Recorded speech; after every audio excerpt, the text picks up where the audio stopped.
बिस्मिल्लाहिर्रहमानिर्रहीम अस्सलाम वालेकुम। आज की वीडियो में आपको ये बताया जाएगा कि अगर आप यूबीएल अकाउंट होल्डर हैं और अपना IBAN यानी कि इंटरनेशनल बैंक अकाउंट नंबर मालूम करना चाहते हैं या किसी को भेजना चाहते हैं ताकि आप रकम वसूल कर सकें, ये आपको कैसे मिलेगा ऐप पर। आज की वीडियो में आपको यही बताया जाएगा। इसके लिए आपने सबसे पहले अपने यूबीएल ऐप को ओपन कर लेना है।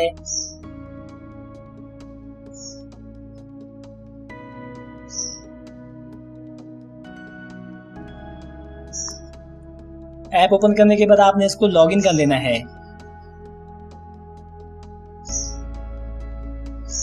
जब आप लॉगिन हो जाएंगे तो आपके सामने इस तरह का इंटरफेस आ जाएगा। अगर आप ऊपर टॉप पे देखें तो आपको मेरी छोटी सी तस्वीर नजर आ रही है, आपने इसके ऊपर टैप कर देना है। जब आप इसके ऊपर टैप करेंगे तो आपके सामने इस तरह का व्यू नजर आएगा, जिसमें से आपको मेरा नाम, नीचे अकाउंट नंबर और प्रोफाइल सेटिंग की ऑप्शन नजर आ रही है। आपने प्रोफाइल के ऑप्शन पे टैप कर देना है। अब आपके सामने इस तरह का इंटरफेस आ जाएगा। आप नीचे देखें तो आपको पर्सनल डिटेल और बैंक अकाउंट डिटेल लिखी आ रही है, तो आपने बैंक डिटेल पर क्लिक कर देना है।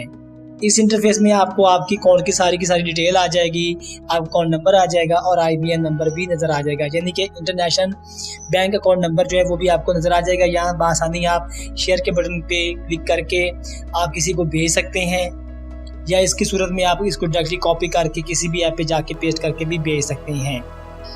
आज की वीडियो आपको कैसी लगी है नीचे कमेंट सेक्शन में जाके अपनी कीमती राय से जरूर नवाजिएगा। अगर चैनल पर पहले दफा आए हैं तो चैनल को सब्सक्राइब कर दीजिए, घंटे के बटन को प्रेस कर दीजिए और वीडियो को भी लाइक कर दीजिए। आपका निहायत शुक्रगुजार रहूंगा। वस्सलाम।